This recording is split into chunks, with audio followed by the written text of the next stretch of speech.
네, 안녕하세요. 반갑습니다. 자, 엠비골드 김태훈 매니저입니다. 자, 시장이 계속 하락한 종목 수가 계속해서 이제 우위에 있는 시장이 지속되다 보니까 많은 개인 투자자분들께서 많이 피로도가 좀 쌓여 있을 시장이라고 보고 있는데요. 제가 이제 3분기에 이제 이번 달 7월 달 시작을 하면서 이제 3분기 대응 전략에 대한 부분들 상당히 좀 중요하다라고 말씀을 드리고 있습니다. 자, 그 안에 그 이유를 들여다보면 이 3분기 시장은 특히나 변동성이 커질 수 있는 시장이기 때문에 우리가 이제 이미 또 급등한 종목들을 더 급등하게 바라는 부분들도 하나의 또 투자 방법이 될 수 있겠지만 우선은 시장에 약간 뭐라 그럴까요? 좀 끌려다니는 것보다는 그 다음에 주목받을 만한 섹터나 이슈 이런 것들을 좀 선점하는 전략이 3분기는 그래도 조금 더 감내해야 되는 변동성. 여기서 말한 변동성이라는 결국에 저는 리스크라고 보고 있는 거고요. 그거 대비해서 조금 더 효율적인 투자를 좀 할 수 있지 않을까 이렇게 보고 있습니다. 자, 그래서 이제 우선은 저는 이번 달에 제가 특히나 이 3분기의 투자 전략은 제가 이제 나름대로 좀 시장을 좀 덜 두들겨 맞자라는 관점에서 업종을 많이 선택을 하고 있거든요.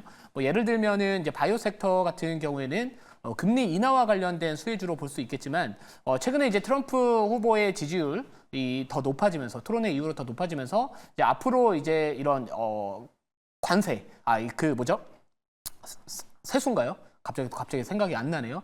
그 관세 인상에 대한 부분들은 수입 물가를 좀 자극을 할 것이고 또 재정 적자가 이제 확대가 되면서 전반적으로 이제 어떻게 보면은 금리 인상을 자극할 것이다. 이렇게 이야기를 하고 있습니다. 그래서 지금 사실 우리가 바이오 섹터를 투자를 할 거면은 금리 인상에 대한 우려감이 좀 확대됐었을 때 상대적으로 조금은 하방 압력을 받을 수 있지만 저는 그 안에서 이제 공략을 하고 있는 부분들이 바로 이 미국의 이 중국 대리기에 대한 부분들 수혜를 받을 수 있는 CDMO 쪽을 좀 바라보자 이렇게 포인트를 잡았고 실제로 제 포트에는 이제 바이넥스를 보유하고 있는 상황이고요.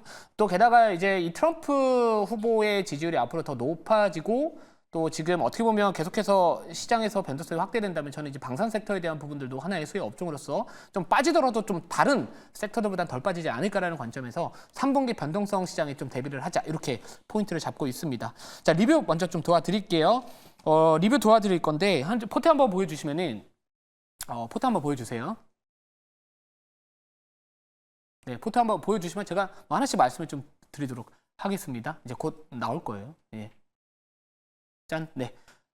브랜드엑스 코퍼레이션 같은 경우에도 이제 이미 2차 목표가 달성을 한 종목이고요. 여론 관련된 수혜주이면서 이제 잭스미스 중국 진출에 대한 기대감 이런 것들로 좀 말씀을 좀 드렸었는데 사실 이제 장마 시즌에 지금 들어갔잖아요. 그러면 우선은 장마 기간 동안에는 이 무더위에 관련된 이슈는 부각받지는 않을 것 같습니다. 하지만 이제 7월달 장마가 끝나고 나서 그 이후에 또 여름철에 대한 이 폭염 경보나 이런 것들이 앞으로 좀 충분히 발생할 수 있다라고 보고 있기 때문에 우선은 지금 상황에서는 신규 진입은 아닌 것 같고요. 조금 더 내려왔었을 때 다시 한번 무더위 관련된 종목들 이쪽으로 한번 보시면 좋을 것 같고요. 자, 에코앤드림 같은 경우에는 1차 목표가 달성을 하고 제가 이제 이 종목은 좀 2차 목표가를 높게 말씀을 좀 드렸던 상황입니다.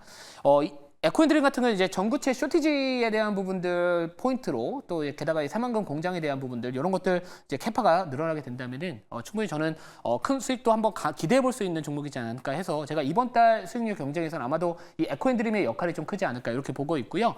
이 바이넥스 같은 경우에도 현재가 기준으로도 오늘은 물론 약간의 조정이 나와주고는 있지만 저희가 이제 이 바이오 섹터를 투자를 했었을 때 3분기 약간의 이 그 트럼프 후보에 대한 이야기가 나올 때마다 약간 금리 상승에 대한 좀 자극을 받게 된다면 사실 그나마 바이오 섹터 내에서 할 수 있는 업종들은 결국 CDMO 쪽이라고 보고 있는 거고요. 대표적으로 이제 이 바이넥스 같은 경우에는 이 셀트리온의 바이오시밀러 풋모커가 승인을 받았었을 때 이 바이넥스가 그 바이오시밀러 제품 중에서 하나를 좀 맡아서 생산할 수 있다라는 부분들 이게 한 가지 또 하반기에 모멘텀이 되지 않을까 이렇게 보고 있고 제가 이제 최근에 이제 방산 섹터를 보는 이유는 결국에는 그거죠. 시장에서 3분기 변동성 확대가 된다면 결국엔 조금은 덜 두들겨 맞을 수 있는 업종이 저는 방산주라고 보고 있고 실제로 트럼프 관련된 수혜 업종으로서도 방산주는 3분기 내내 주목을 받을 수 있지 않을까. 그래서 계속해서 이제 풍산도 마찬가지고 S&T 다이내믹스 K2 전차 관련된 4차 양산에 이 동사의 자동 변속기가 이제 탑재될 수도 있다라는 부분들이 아마도 3분기 정도에 나오지 않을까. 그 기대감이 올라오지 않을까 그런 관점에서 포인트 잡았다 이렇게 보시면 될 것 같고요. 자, 제 매매 내역은 항상 공유를 해드리고 있습니다. 제가 3월달, 4월달, 5월달, 6월달 모든 생쇼에서 말씀드렸던 매매 내역 등은 운영하고 있는 녹색 밴드 통해서도 항상 공유를 드리고 있고요. 자, 기존에 있는 포트들은 지금 제외가 된 상황이기 때문에 6월달부터 이제 7월달 지금까지의 매매 내역인데 물론 지금 쉽지는 않습니다. 손절가 같은 경우에도 10% 그러니까 터치돼서 포트에서 아웃된 종목들도 있겠지만 지금은 우리가 수익을 관리하는 시기가 아니라 손실을 관리하는 시기입니다. 자, 그래서 지금 보면은 뭐 파이버 프로, 유니드, 풍산, S&T 다이내믹스 뭐 최근에 들어갔던 종목들이 5% 정도 내외에 아직까지는 좀 매수가 대비 빠져 있는 상황이지만 제가 다 보여드릴 거고 충분히 이런 종목들은 시장이 정상화됐었을 때 뭐 하루 이틀 반등 나오면 충분히 빨간불로 올라올 수 있는 그 조정 폭이거든요. 그러니까 지금 중요한 거는 우리가 아까 말씀드렸지만 수익에 대한 관리보다는 그 손실에 대한 관리가 상당히 중요한 시기가 특히나 3분기지 않을까 이렇게 말씀을 드리도록 하겠습니다. 자, 그러면 제가 오늘 편입할 종목은 우선은 자율주행 관련된 종목이고요. 현재가부터 말씀드릴게요. 자, 현재가는 22,750원이고 종목명은 피런티어라는 기업입니다. 자, 우선은 이 테슬라가 지난밤에 주가가 급등을 했죠. 물론 2분기 인도량이 예상치보다 상회했다라는 부분들이 어느 정도 이 주가 상승의 계기라고 볼 수 있겠으나 사실 이제 우리가 이 테슬라라는 기업을 앞으로 이제 투자를 하게 된다면 사실 2차 전지 업황 회복에 대한 부분들도 있겠지만 새로운 뭔가 필요할 것 같습니다. 결국에는 이 테슬라가 강조할 수 있는 이 성장성에 대한 부분들 결국엔 저는 이런 FSD, 이 자율주행 쪽이라고 보고 있는 거고요. 실제로 이제 8월 달에 그 로보택시 관련해가지고 또 공개 일정을 앞두고 있기 때문에 우선은 우리가 아까 제가 말씀드렸지만 미리 시장에서 부각받을 수 있는 종목들을 좀 바닥 구간에 있는 종목들을 좀 선점을 해놔야 그나마 변동성이 앞으로 좀 커질 수 있어서 그 전략으로 피런티어라는 종목을 좀 말씀을 드렸던 거고요. 전장용 카메라 조립하고 이제 검사 장비 관련된 주요 사업을 영위하고 있고 뭐 고객사로는 뭐 삼성전기나 MC넥스나 LG이노텍과 같은 이런 카메라 모듈 관련된 국내 기업들을 이제 고객사로 두고 있다. 이렇게 보시면 될 것 같습니다. 자, 그러면 자료 바로 보고 제가 조금 더 부가적인 설명 드리고 그리고 나서 좀 더 말씀드리도록 하겠습니다. 제가 아까 시장 이야기했었을 때 3분기는 변동성이 커질 것이다라고 말씀을 드렸는데요.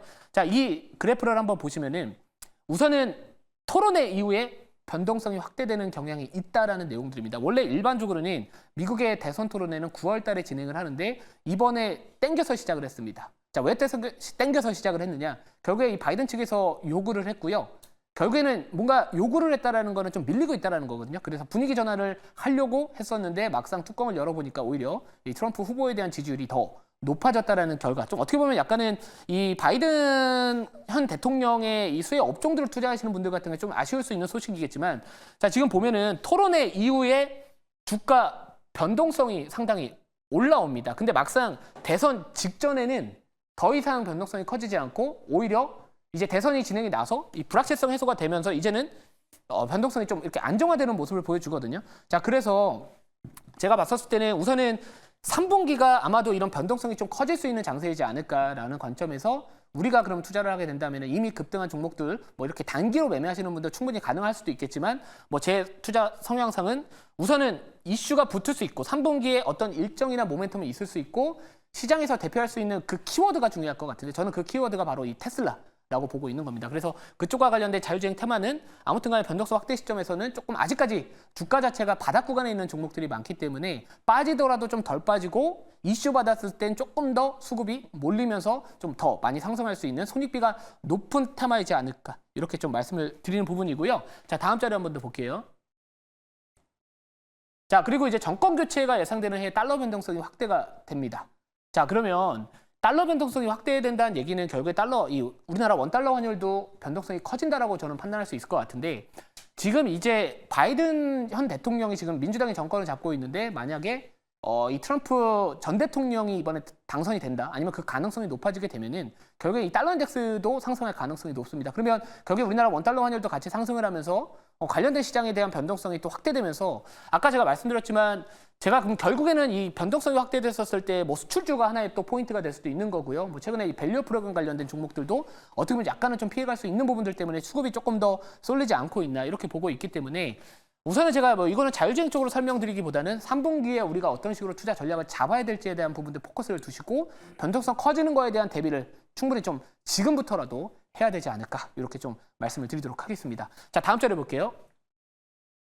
자, 그리고 이제 뭐 이것도 있습니다. 한국판 테슬라 FSD, 그러니까 이 Full Self Driving이라는 어떻게 보면 이 완전 자율주행과 관련된 한국판 버전이 나오는 거 아니냐 이런 이야기가 장중에 나왔거든요.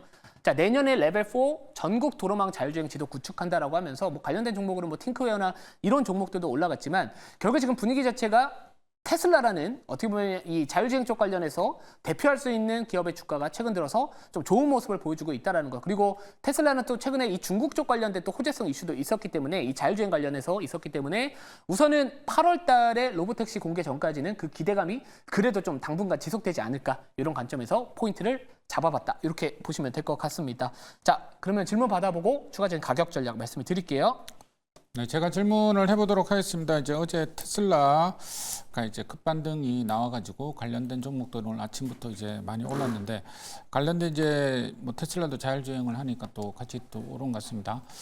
이 이제 자율주행 종목들 여러 가지가 있는데 이 종목은 이제 특히 이제 실적이라든지 향후 실적 예상치 이런 게 나와 있으면 좀 이야기 좀 해주세요. 네, 우선은 이 피런티어 같은 경우에는 이제 고객사라고 할 수 있는 최종 고객사라고 할 수 있는 이 북미 완성차 업체가 이제 전기차 관련된 투자에 대한 부분도 좀 부진하다 보니까 가치 실적은 좀 악화됐었고요. 그래서 어느 정도 이제 실적 악화에 대한 부분들 이거는 이 기업만의 문제가 아니라 전반적으로 이 전기차 관련된 종목들의 공통적인 문제였거든요. 근데 아무튼 최근에 중국의 전기차 관련된 기업들의 이런 매출이나 이 판매량 자체가 어느 정도 좀 저점을 찍었다라는 인식도 있고 또 실제로 테슬라의 2분기 인도량 자체도 어느 정도 예상치보다 좋게 나오고 있기 때문에 어느 정도 2차 전지, 특히나 이 전기차 쪽 관련된 바닥론이 지금 다시 한번 힘을 받고 있는 상황입니다. 그래서 결국에는 이 동사 같은 경우에도 그 부분에 관련해서는 충분히 저는 같이 흐름을 좀 탈 수 있지 않을까 이렇게 보고 있는 상황이고요. 자, 우선은 차트 한번 다시 한번 보여주시면은 주가 자체가 많이 빠져 있습니다. 그러니까 어떻게 보면 이 바닥 구간에 위치를 한 종목이고요. 그리고 이제 최근 들어가지고 한번 대량 거래량이 좀 발생을 했었는데요. 이때 한번 보시면은 이게 좀 되게 중요한 포인트일 것 같아요. 이때 거래가 터졌었고 갭을 이틀 동안 땡겨서 주가 상승을 좀 강하게 땡겼다가 이때 이 기관과 그러니까 외국인들과 기관의 수급이 좀 들어오면서 땡겼던 건데 그 이후에 거래가 급감을 했습니다. 그러면서 이제 어느 정도 다시 한번 이 바닥 구간에 내려왔기 때문에 이제 또 거래가 조금씩 붙고 있는 상황이거든요. 지금 현재 시간이 12시 34분인데 전일 거래량 대비해서 벌써 135%가 터졌다라는 부분들을 바라본다면 충분히 거래도 밑에서 슬슬 올라올 수 있지 않을까 이렇게 말씀드리도록 하겠습니다. 자, 가격 전략 말씀드리면 1차 목표가는 25,450원, 2차 목표가는 3450원, 그리고 손절가는 19,950원 말씀을 드리고요. 자, 오늘 공개방송 4시 20분에 진행을 할 예정입니다. 제가 지난주에 말씀드렸던 자동차 관련된 종목들 중에서 유럽발 이 내비게이션 탑재율 증가에 대한 이 ISA 수행에 대한 실행에 대한 부분들 수혜받을 수 있는 자동차, 특히나 현대차 SDV 관련된 종목 현대오토모가 오늘 급등이 나와주고 있습니다. 오늘 공개 방송에서 뭐 바이오 섹터 그리고 앞으로 우리가 3분기 투자 전략 어느 업종을 바라봐야 될지 내용들 잘 준비했으니까 많은 시청 부탁드리도록 하겠습니다. 네, 감사합니다.